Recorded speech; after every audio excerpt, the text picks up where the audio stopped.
내 하나님이 내 마음을 감동하사 귀족들과 민장들과 백성을 모아 그 계보대로 등록하게 하심으로 내가 처음으로 돌아온 자의 계보를 얻었는데 거기에 기록된 것을 보면 옛적에 바벨론 왕 느부갓네살에게 사로잡혀 갔던 자들 중에서 노임을 받고 예루살렘과 유다에 돌아와 각기 자기들의 성읍에 이른 자들 곧 스룹바벨과 예수아와 느헤미야와 아사랴와 라마와 나아마니와 모르드게와 빌산과 미스베렉과 비그웨와 누움과 바나와 함께 나온 이스라엘 백성의 명수가 이러하니라.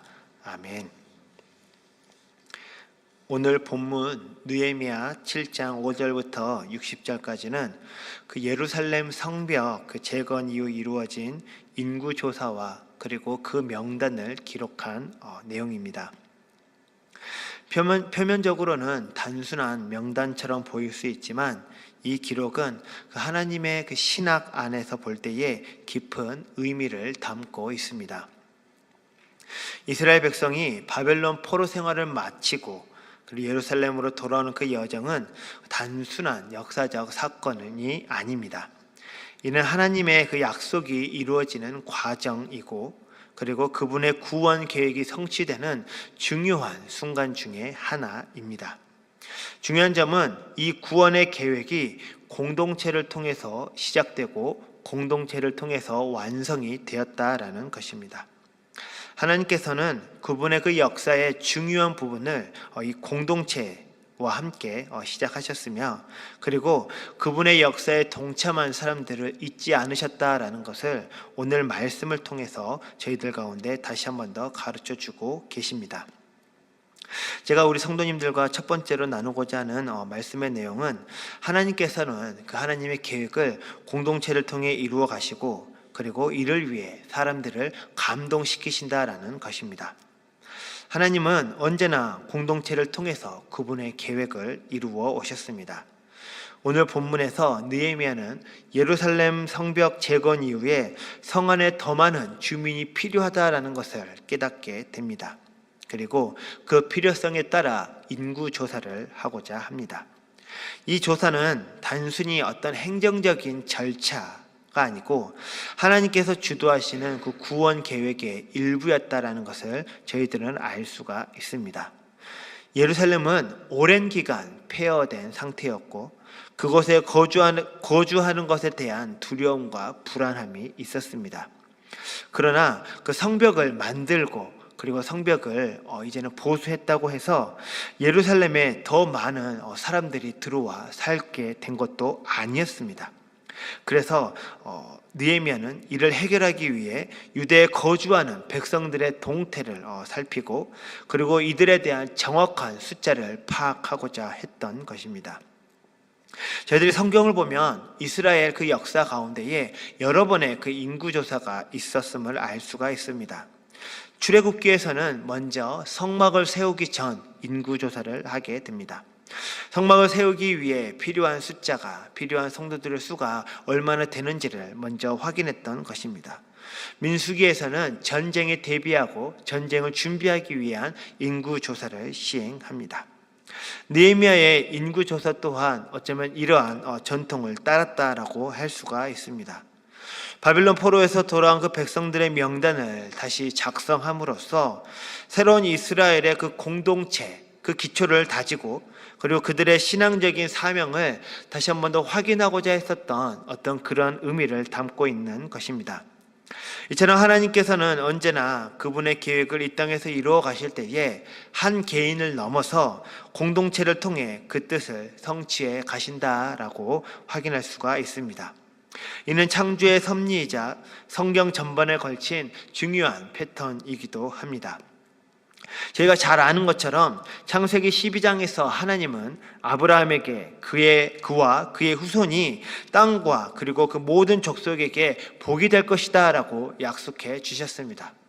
하나님께서는 아브라함뿐만이 아니고 그의 자손을 통해서 하나님께서는 이 땅과 그리고 그의 후손들에게 그리고 그 후손을 만나는 모든 사람들에게 복을 주시겠다고 약속하신 것입니다. 이 약속은 개인적인 차원에서만 머문 것이 아니라 아브라함의 그 후손, 그리고 한 민족, 한 공동체를 통해서 하나님께서는 당신의 약속을 이루어 가시겠다라고 약속하신 것입니다. 신약의 그 로마서 12장 4절에서 5절 말씀을 보더라도 우리가 한 몸에 많은 지체를 가졌으나 모든 지체가 같은 기능을 하는 것은 아니니 이와 같이 우리 많은 사람이 그리스도 안에서 한 몸이 되어 서로 지체가 되었느니라 라고 말씀하고 있습니다. 느헤미야는 예루살렘 성벽을 혼자 재건할 수 없었습니다. 느헤미야는 재건된 예루살렘 성벽을 또한 혼자 지킬 수도 없었습니다. 하나님께서는 그 비전을 느헤미야에게 주시고 그리고 더 나아가 백성들의 마음을 감동시켜 그들이 하나가 되어 함께 일하도록 하셨습니다. 각자의 역할이 다를지라도 느헤미야와 백성들 모두는 그 하나님의 그 크신 그림 가운데서 함께 일한 것입니다. 저희 또한 마찬가지입니다. 하나님께서 그분의 일을 이루어 가실 때에 반드시 사람의 마음을 감동시키셔서 그 일을 함께 이루어 가게 하십니다.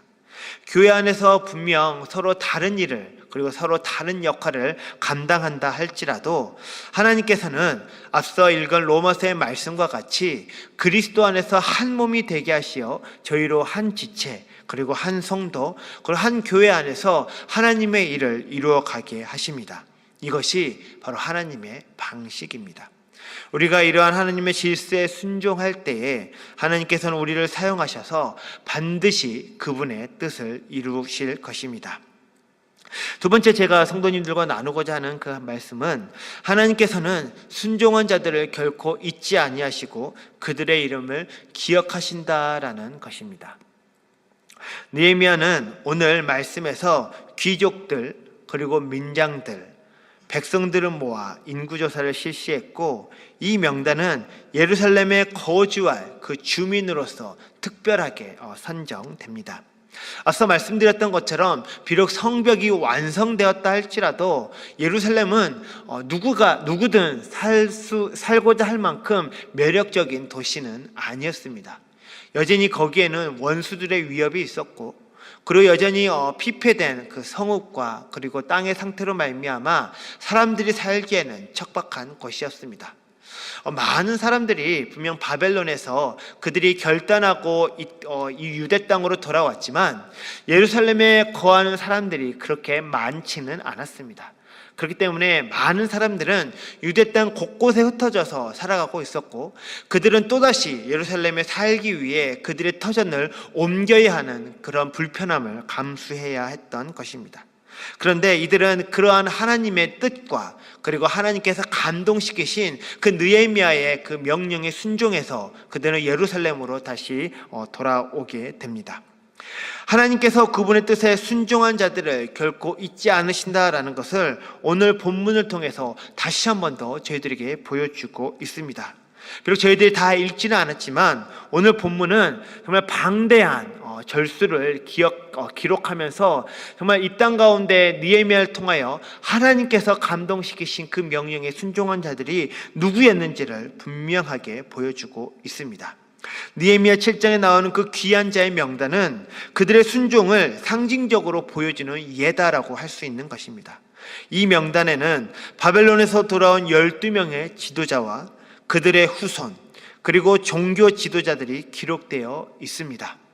또한 느디님 사람들이라 불리우는 그 이방인들의 이름도 빼놓지 않고 기록하고 있는 것을 보게 됩니다.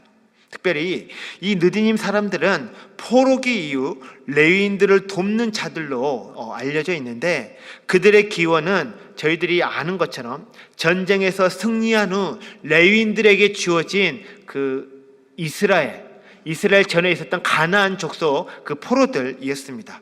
그들은 성막에서 대를 이어 사역하던 기브온 사람들 중에 찾을 수도 있었고요. 그리고 그들 중 일부는 포로로 끌려온 이방인 노예의 후손일 가능성이 높다라고 주석은 말하고 있습니다. 실제로 그들의 이름이 상당수 히브리식 이름을 따르지 않는 것을 볼 때에 이 주석가들의 그 논리가 확실하다라고 저희들은 생각해 볼 수 있습니다. 하지만 이들은 그들의 신분이나 상황 때문이 아니라 하나님을 향한 그 열망으로 유대에 남기로 한 자들이었다라고 주석가들은 그들의 해석을 빼놓지 않습니다. 이들은 그들의 출신이나 신분과 상관없이 하나님의 사역에 동참하였으며 하나님께서는 그들의 헌신을 기억하시고 또 기뻐하시어 그들의 이름까지도 함께 말씀에 기록하고 계심을 저희들은 볼 수가 있습니다. 하나님께서는 이처럼 모든 백성의 이름을 기억하셨고 그들의 헌신을 존중하셨습니다. 히브리서 6장 10절 말씀엔 이런 말씀이 있습니다. 하나님은 불의하지 아니하사 너희 행위와 그 이름을 위하여 나타낸 사랑으로 이미 성도를 섬긴 것과 이제도 섬기고 있는 것을 잊지 아니하시느니라. 하나님께서는 우리가 성도를 섬긴 것과 하나님을 위하여 사역한 그 모든 것을 잊지 아니하시는 분이시다라고 말씀합니다. 하나님께서는 우리의 헌신을 결코 잊으시는 분이 아니십니다. 포로 생활을 마치고 하나님의 부르심에 응답한 이들의 그 이름은 구원의 역사에, 그리고 특별히 하나님의 그 말씀 가운데 영원히 기록되어 있습니다. 우리가 신앙생활을 하며 때로는 우리의 노력이 드러나지 않고 인정받지 못하는 순간이 있을 수 있습니다. 그러나 하나님은 결코 우리의 순종과 헌신을 잊으시는 분이 아니십니다. 우리 인생의 여정 속에서 작은 헌신조차도 하나님 앞에선 귀중하며 하나님께서는 그 모든 것을 기억하시고 하나님의 그 시간 안에 반드시 보상해 주시는 분이십니다. 이것은 우리에게도 큰 위로가 될 줄 믿습니다. 비록 우리가 세상에서는 인정받지 못할지라도 하나님께서 우리의 이름을 기억하신다면 그것으로 충분한 것입니다. 우리는 하나님의 기억 속에서 영원히 살아가며 그분의 계획 속에서 그분의 일을 감당해 나갈 때에 비로소 참된 기쁨과 보람을 느끼게 되는 것입니다. 오늘날 우리도 하나님의 구원 계획에 동참하는 자들로서 하나님께서 우리의 이름을 기억하신다는 그 사실에 감사하고, 그리고 하나님께서 우리를 기억하신다는 그 사실에 우리가 반응할 수 있는 자들이어야 합니다. 우리가 아무리 작은 일을 할지라도 하나님께서는 우리의 헌신을 잊지 아니하시고 우리의 이름을 그분의 손바닥에 새기셨습니다. 하나님께 순종하고 그분의 뜻을 따르는 삶은 결코 헛된 것이 아닙니다. 하나님께서는 우리의 모든 수고를 기억하시고 우리에게 큰 상급을 주실 것입니다. 말씀을 정리합니다. 오늘 저희는 느헤미야 7장 말씀을 통해서 하나님의 그 구원 사역이 공동체를 통해 이루어지고, 그리고 그분의 뜻에 순종하는 자들을 하나님께서는 결코 잊지 아니하신다라는 것을 말씀을 통해 배웠습니다.